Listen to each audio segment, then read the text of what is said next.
Of course, celebration is on right now in FCT and some parts of Nigeria, especially for the supporters of the President of the Federal Republic of Nigeria. And of course, all Nigerians are celebrating.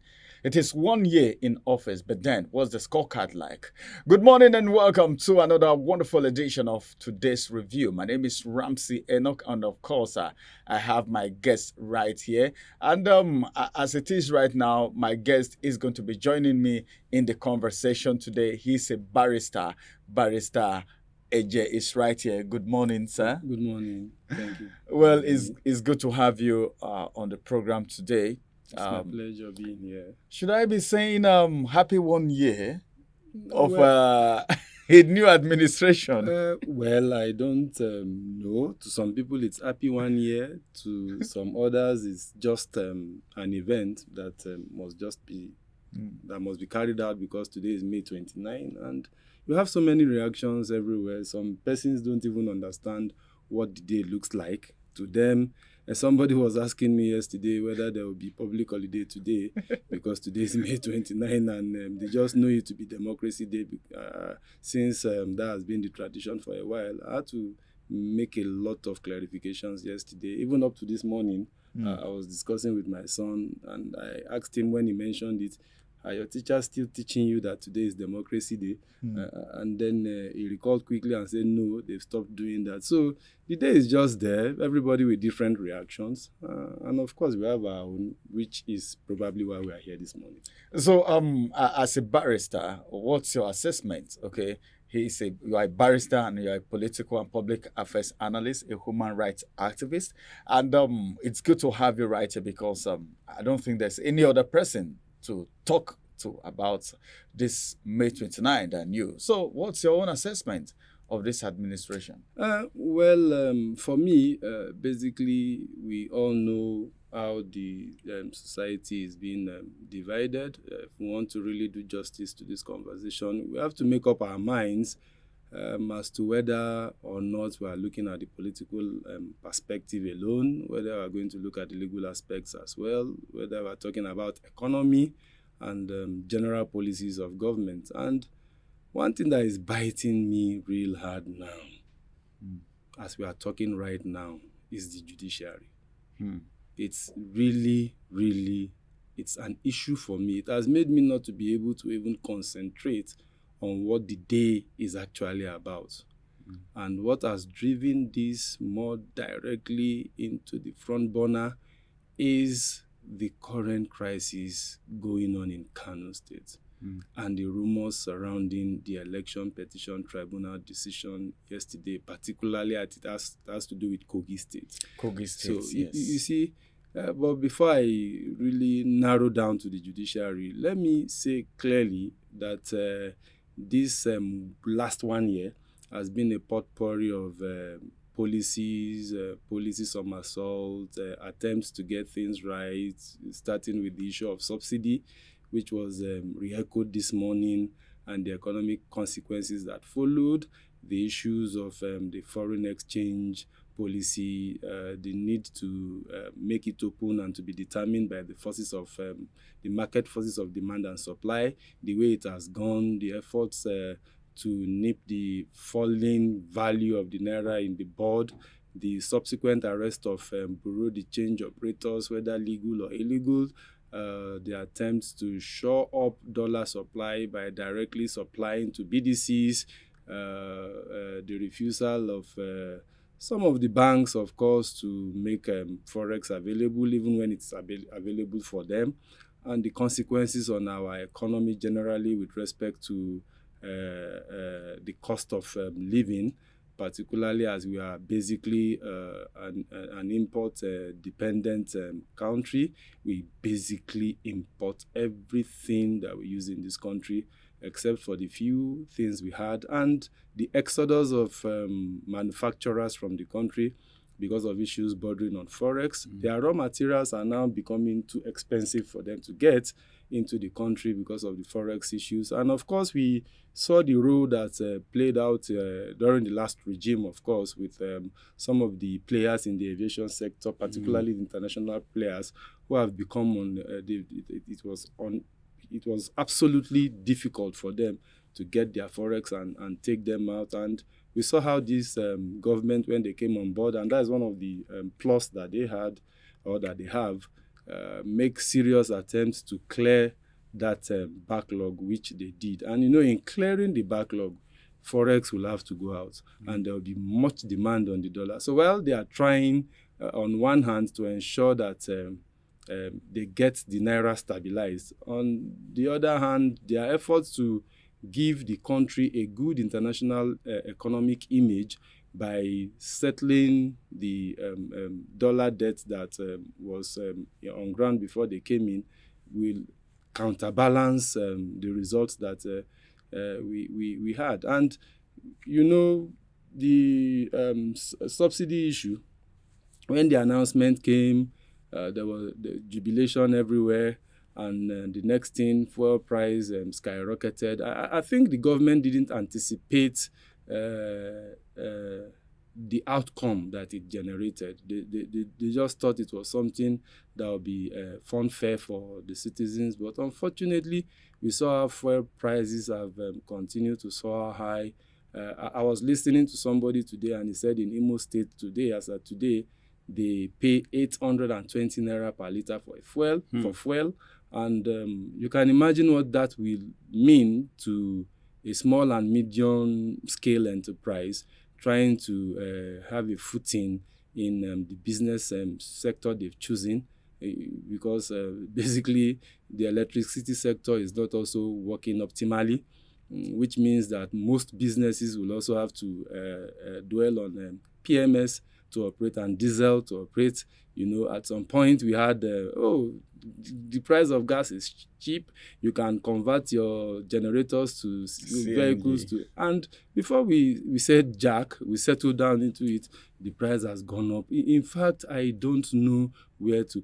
But as it is, yes, the judiciary played so much role in bringing the president to the office from the Electoral Petition Tribunal, then other governors, like what happened in Kano State, you could remember, that almost caused problem. Then you talked about what is happening right now. So, and some persons are saying the judiciary, if anybody have not enjoyed this administration, the judiciary have, because of the increment the justice had and all of that. So what would you have to make of that?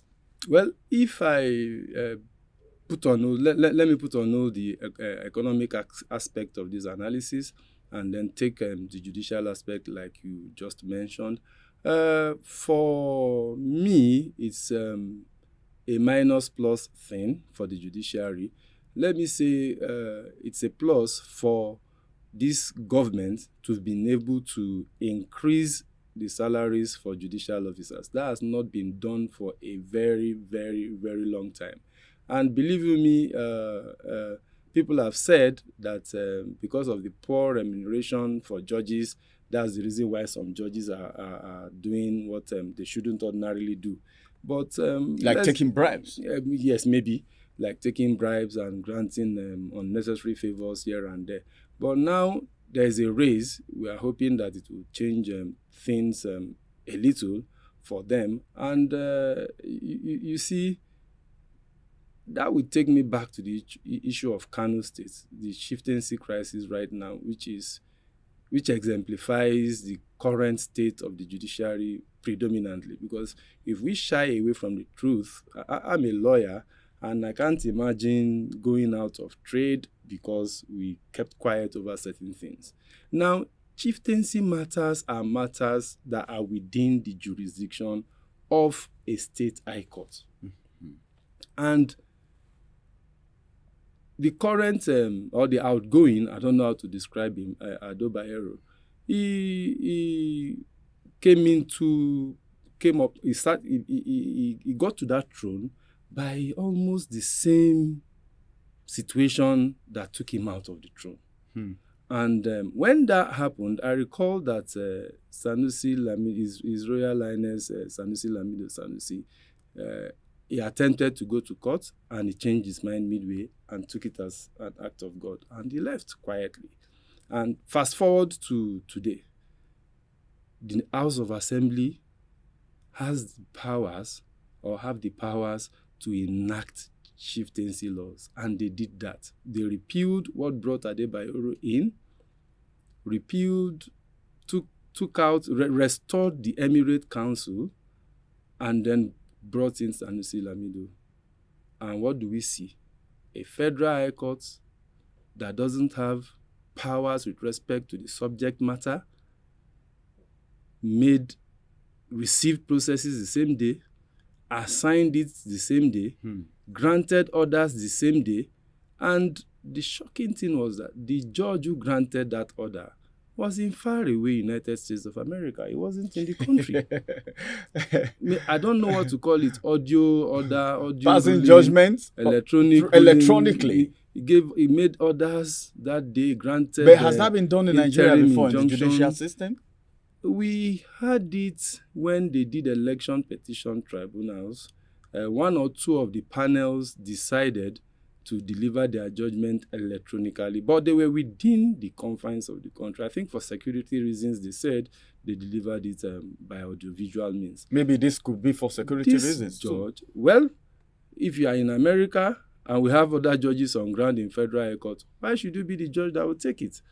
And then the other camp, the Sanusi Lamido, the government camp, went to the High Court, and they got their own orders. And today we hear that there's another counter order from another judge of the Federal High Court. So I don't understand why we like to. So in other words, there is a confusion in the judicial system. The judicial system, and that started since the election in 2023, because a lot of Nigerians are now saying the judiciary is no more the last hope of the common man. Yes, due I agree to with everything you. that I happened. agree with you. So now, finally, before I let you go, what is your advice for this administration? They are celebrating their 1 year today, but from all you've said, it means you are not satisfied with this 1 year yet. So what is your advice to this government at this very particular point in time? It's just 1-2 sentences. Just quickly, the Minister of FCT is doing well. The Minister of Interior is doing well. We've seen what he has done in the immigration sector and so on. We see what the Minister of FCT is doing. David Umahi is trying his best. They are talking about Lagos-Calabar Expressway and so on and so forth, and all manner of things. But I will plead with the government of the day to ensure that they give their policies more human face. They have a lot of things that they can do. I was just reflecting when I was coming that if food prices are on the increase, what should a country do? Increase your agricultural productions, basically. And why are people not farming according to the analysis we've doled out so far? Because of insecurity. So why not create, just like we have industrial layouts, why not create agricultural layouts and let security people instead of sending soldiers to the Emir of Kano's palace to keep one of the emirs in one Nasarawa area, or sending soldiers to Banex to go and shut that place up over civil issues. Gather them together now if they don't know what to do, and send them to agricultural layouts. Let them secure the farmers that are there. Get people there. Let them farm. Let this food come out so that at least people can have what to eat. Then if we have that, we can start talking about, because basically the problem now is people can't even feed fine. That's true. How much do people earn? Some people earn 30,000, 40,000, 50,000. What can 50,000 naira do? And the minimum wage negotiation is still dangling. As of today, we had 60,000 naira. All right, thank you very much, Barrister, for coming around. He is a barrister, and of course, he is here today to talk to us about what he feels about this administration. He has talked about the judicial system, the economy, and of course, other things that are happening in this country. But then, let's look forward to see what will happen. At least the president said the ministers will be scored, and anyone that is not performing will be removed. We are looking forward to that. I wanted to ask him before to tell me which minister did he think is not performing up to date, if from his own access. So if I want to ask you now, and said, point 1 or 2 ministers that you feel have not really done what they are expected to do, they have not met expectation, that this axe may come on. can we have one or two? Well, unfortunately, I am more of an optimistic person than a pessimistic person. So I just pay attention to those that are have been doing able well. to. Yes, that was why I mentioned one or two or three ministers. But for many others, I think the Minister of Finance too and the current CBN governor, they are trying their best to see that they get things You are right. still being optimistic. Yes, I'm still just being optimistic. But if there is any minister you've not heard of for a while now, maybe something, you've not heard any news item about that minister, just know that the minister is sleeping and will probably be one of those that will score 0. Okay, let's see if this course is going to work, because recently we saw the ministers and other government officials coming up to score the president a pass mark. Will the president in return also score the ministers a pass mark? Thank you very much for coming on the program today. Thank you for having me. As it is right now, this is going to be the size of today's review. Thank you, viewers, for being there. Always do the best that you can. Let's make Nigeria a great nation. My name is Ramsey Enoch. I'll see you again, same time, same station, tomorrow. Bye-bye for now. Follow us on our social media handles at Oweleke TV. Visit our website at www.oweleketv for a thrilling journey. Oweleke TV, rising star at the fairground.